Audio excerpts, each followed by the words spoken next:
Okay, we're going to talk about secondary air injection. Years ago, this was huge. And then it kind of went away for a while. And I thought it was gone forever. And all of a sudden, now it's come back with a vengeance. A lot of the Euros are using secondary air injection. A lot of GMs are using it. A couple of the Asian guys are using it. But you do see it. So I'm going to walk you through some of the older stuff real quick and to get us to the newer stuff. Why do we put in secondary air injection? Well, the secondary air injection really does have two functions.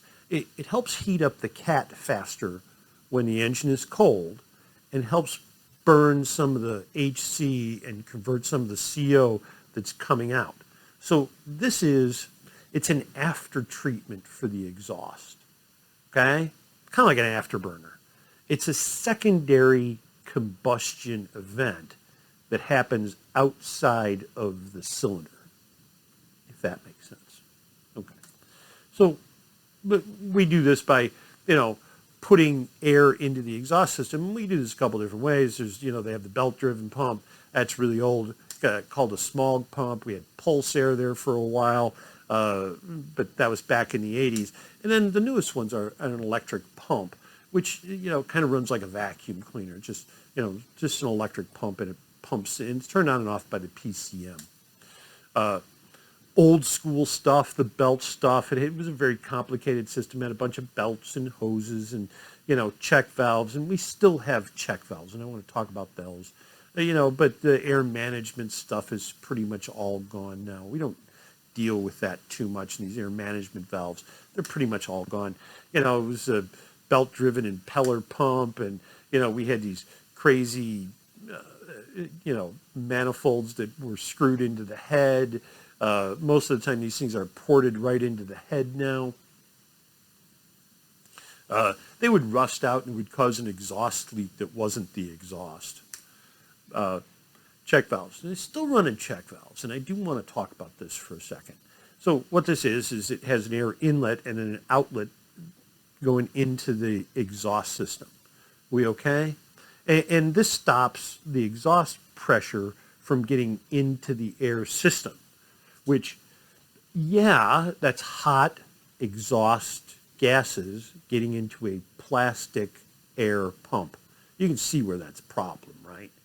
All right, so if this guy fails, if this check valve fails, it causes the air management stuff to fail.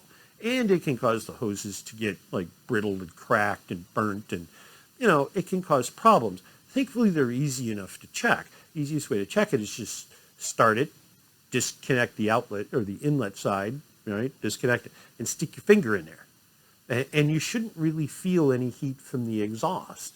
If you feel a bunch of heat from the exhaust, well, then that's a problem. That guy is probably bad. Also, they can rattle like crazy when the little disc falls off. Don't discount that when looking for some crazy rattle.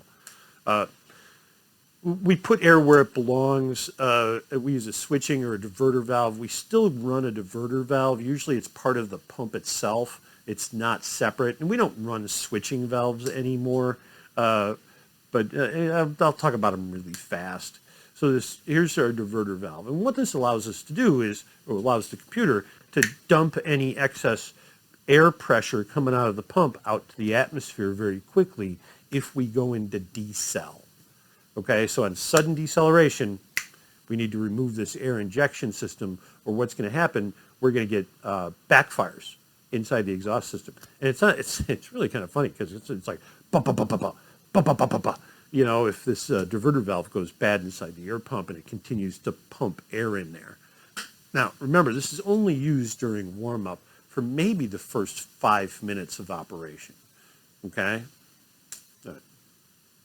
And this crazy old school switching valve would switch it between, left and right manifolds on a V-type engine or downstream to the converter, which we don't do that anymore.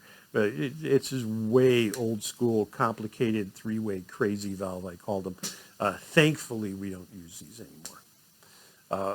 Anyways, I don't even want to talk about this stuff. This is way old. Anyways, so here's kind of a bird's eye view of the operation. Now, in the olden days, we had this switching valve that once the car went into closed loop, it would send air down into the catalyst to help keep them oxygenated. But we don't have that problem anymore. We're way good at making catalytic converters now. So what we have is, this is usually the system that we have right now. The air pump pumps air into the exhaust manifold through a check valve for the first couple of minutes of warm-up until the catalyst is doing its job and the engine is warmed up and the hydrocarbons have come down. Okay? And then after, but anyways, this is old school. Pulse air. This is a genius system 100 years ago, back in the 80s.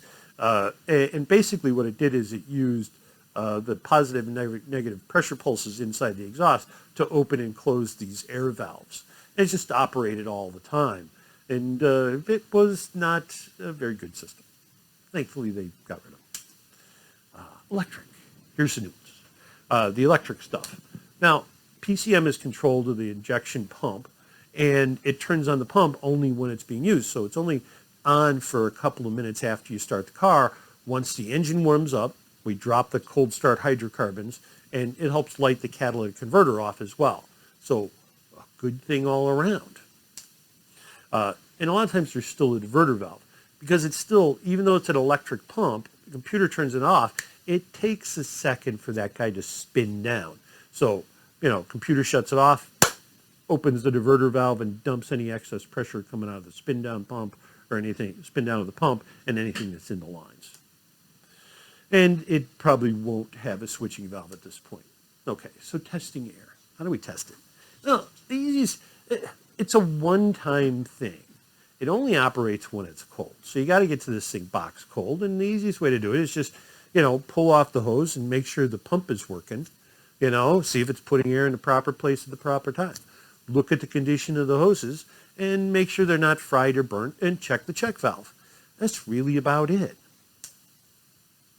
How does the computer do it? Well, how the computer does it is it does an invasive test where, it watches the O2 sensor during closed loop. Now, it knows this is going to happen, right? So it doesn't upset the drivability of the engine. It turns the pump on, right? And it expects to see the O2 sensor switch lean. That's it. So it looks for short-term fuel trim, looks at the O2 sensors to monitor. This is a type B test, so it takes 2 failures to fail, and it generally tests it every single ignition cycle at least once. That's about it on secondary air. It's a pretty simple system.